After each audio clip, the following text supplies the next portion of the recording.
आज हम शुरू करने वाले हैं एक्सरसाइज 7.3 का प्रश्न नंबर 1। प्रश्न नंबर 1 को करने से पहले हमें पता होना चाहिए, क्योंकि आज हम कर रहे हैं इसमें त्रिभुज का क्षेत्रफल निकालना है। ठीक है, तो त्रिभुज का क्षेत्रफल निकालने के लिए मैंने यहाँ पर एक त्रिभुज बना के रखी है। इसके मैंने बिंदु ले लिए ए बी सी।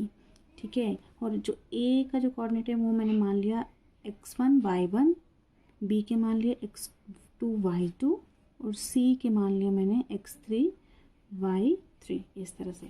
तो अब इस त्रिभुज कौन सी त्रिभुज है मेरे पास? A B C. ठीक है, तो ए बी सी का क्षेत्रफल कैसे निकालना है? इसका निकालते हैं 1/2 into x1 into y2 minus y3 plus फिर x2 y3 minus y1 plus x3, फिर हमने x3 लेना है तो y1 माइनस y1 से y2 को माइनस कर देना। इस तरह से ये हमारे पास किसका फॉर्मूला निकल आएगा? त्रिभुज ए बी सी का क्षेत्रफल अगर निकालना होगा। ठीक है, जब हम त्रिभुज का क्षेत्रफल निकालेंगे तो इस तरह का फॉर्मूला हमारे पास 3 कोऑर्डिनेट देके रखे होंगे, 3 बिंदु देके रखे होंगे और हमारे पास हर बिंदुओं के कोऑर्डिनेट बी यानी कि निर्देशांक भी देके रखे होंगे। जब भी निर्देशांक दिए जाते हैं तो इस तरह का फॉर्मूला लगा के हम वहाँ से त्रिभुज का क्षेत्रफल निकाल सकते हैं।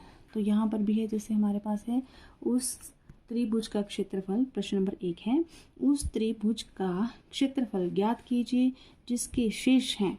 क्या है शेष? 2 3 -1 0 2 और -4। मैंने मान लिया इसको ए, इसको बी और इस वाले बिंदु को सी। इसके कोऑर्डिनेट यहाँ पर ये हैं 2 और 3। ए के कोऑर्डिनेट ले लिए मैंने 2 और 3, बी के कोऑर्डिनेट ले लिए -1 और 0, सी के कोऑर्डिनेट ले लिए मैंने 2 और -4, इस तरह से। ठीक है, सबसे पहले हल अब शुरू करते हैं। हल करने के लिए माना प्रॉपर लिखना पड़ता है।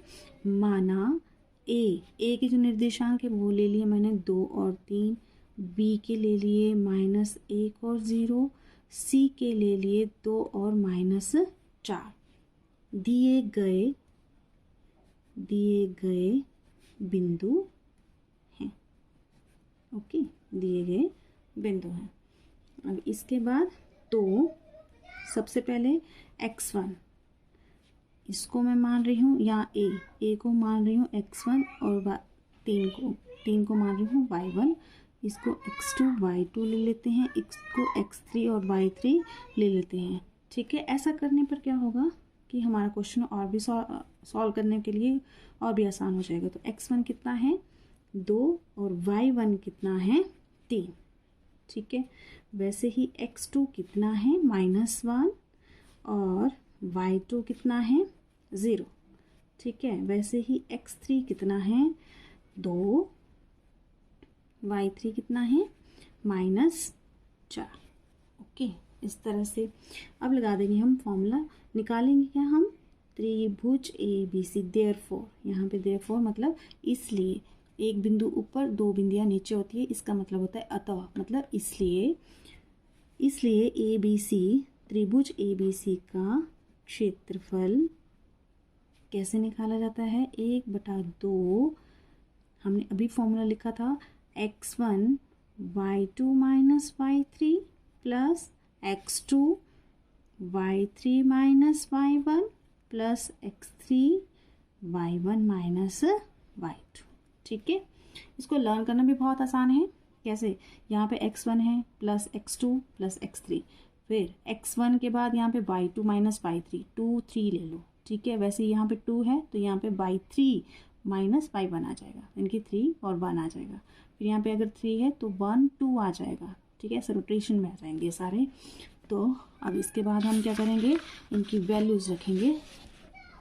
ओके, सबसे पहले 1/2। अब x1 कितना है? यहीं से ले लेंगे हम वैल्यूज़। x1 है मेरे पास यहाँ पे 2। ठीक है, और y2 0, y3 है -4। -4 प्लस x2 -1 है ना, देखो x2 कितना है -1, तो यहाँ पे -1 इस तरह से।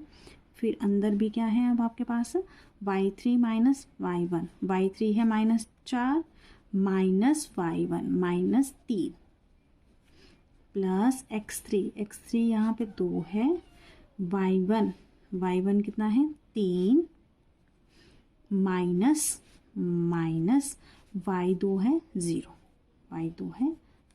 इस तरह से।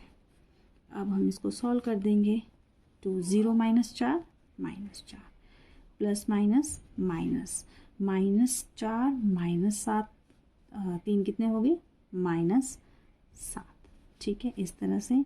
फिर प्लस 2 3 -0 3, ओके, बटा 2, 4 और 2 की गुना की कितना आ गया -8 माइनस प्लस 7 और 3 दूना 6, ठीक है, इस तरह से। हाँ ठीक है, सबसे पहले हमने यहाँ पे एक गड़बड़ की हुई शायद, देखो y2 माइनस y3 था ना, तो यहाँ पे माइनस था और माइनस यहाँ भी था, तो माइनस क्या हो जाना था प्लस हो जाना था, यहाँ पे प्लस आएगा ये, ठीक है। अब कितना हो गया 8 6 14, 14 और 7 21, तो यह आ जाएगा 21 बटे में यहाँ पे 2 भी है तो 2, ठीक है। हमेशा क्षेत्रफल है तो कुछ ना कुछ वर्ग लगता है, ठीक है, वर्ग मात्रक लगता है आपका। लेकिन जैसे हम क्वेश्चंस में कैसे कहते हैं, जो नॉर्मल वाले क्वेश्चंस होते हैं उनमें सेंटीमीटर हो तो सेंटीमीटर का स्क्वायर कर देते हैं, मीटर हो तो मीटर का स्क्वायर कर देते हैं, इस तरह से है ना। लेकिन ना यहाँ पे सेंटीमीटर है ना मीटर है, लेकिन हमें क्षेत्रफल का तो कुछ ना कुछ यूनिट तो लेनी ही पड़ती है। तो यहाँ पे जो जब नहीं दी होती तो हम उसको क्या लिखते हैं वर्ग मात्रक, ठीक है। तो ये था आज का हमारा कौन सा फर्स्ट क्वेश्चन है, ये फर्स्ट क्वेश्चन का फर्स्ट पार्ट। अब आते हैं सेकंड, इसका ही सेकंड पार्ट है -5 -1 ऐसे, ओके। हाँ थोड़ा सेट कर लूँ मैं इस तरह से, -5 -1 3 -5 5 2, ठीक है। तो यहाँ पर जो मैं ए के ये मेरे पास एक त्रिभुज है बना के रखी हुई है, इसको मैंने इस वाले शीर्ष को मैंने कौन सा नाम दे दिया ए, इस वाले बिंदु को बी और इस वाले को सी, ठीक है। ए के जो कोऑर्डिनेट हैं वो ले लिए मैंने -5 और -1, बी के ले लिए 3 -5, सी के ले लिए 5 और 2, इस तरह से, ठीक है।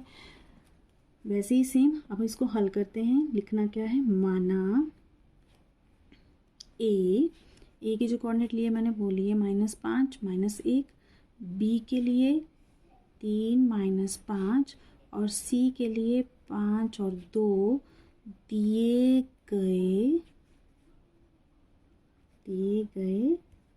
बिंदु हैं, ठीक है, दिए गए बिंदु हैं।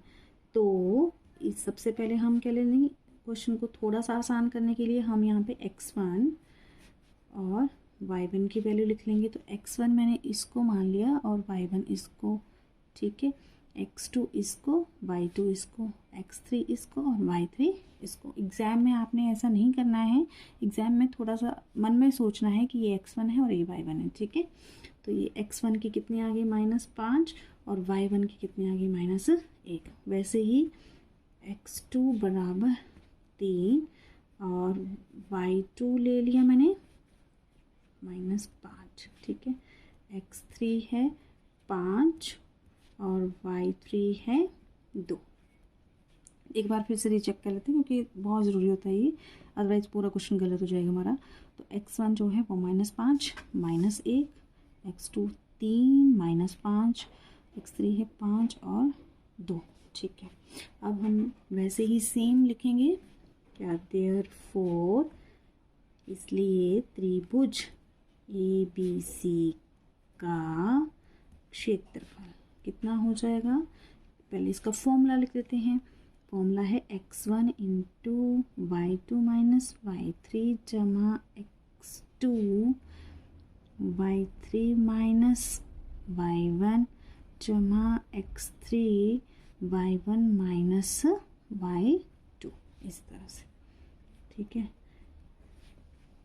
तो 1/2 अब देते हैं x1 है मेरे पास यहाँ पे -5, y2 है 5, y3 है माइनस माइनस तो माइनस ना, y3 है 2 तो 2, फिर x2 है मेरे पास यहाँ पे 3, यह जाएगा जमा का 3, y3 है 2 माइनस y1 है, देखो ये माइनस यहाँ भी है माइनस यहाँ भी, तो माइनस माइनस क्या हो जाएंगे प्लस, तो y1 कितना आ गया 1 आ गया, ठीक है, जमा x3, देखते हैं x3 है 5, फिर इसके y1 माइनस 1 माइनस है तो माइनस ना, फिर y2 है, देखो माइनस यहाँ भी माइनस यहाँ भी, y2 में माइनस माइनस तो माइनस माइनस प्लस हो जाएंगे, तो y2 कितना हो जाएगा ये 5। इसके बाद है, यहाँ से शुरू करते हैं, देखो इसके बाद है फिर 1/2, यहाँ से बराबर है 1/2, फिर -5 माइनस 2 कितना हो गया -7, जमा 3 2 और 1 3, जमा 5 -1 जमा 5 कितना हो गया 4, ठीक है, इस तरह से। फिर इसके बाद 1/2 -5 और -7 की जब गुना करेंगे तो कितना आ जाएगा 35, जमा 3 3 9, जमा 5 और 4 की गुना करेंगे तो 20, ठीक है। फिर इसके बाद है 1/2, इनकी जमा करते हैं, 20 और 9 29, 29 और 35 हो गए हमारे पास 64, ठीक है। फिर इससे आगे करती हूँ मैं, 64 बटे में कितना है 2, फिर कट जाएगा, यहाँ पे कितना आ जाएगा 32, और ये हो गया हमारा 32, साथ में वर्ग मात्रक, ओके। तो ये था हमारा आज का प्रश्न।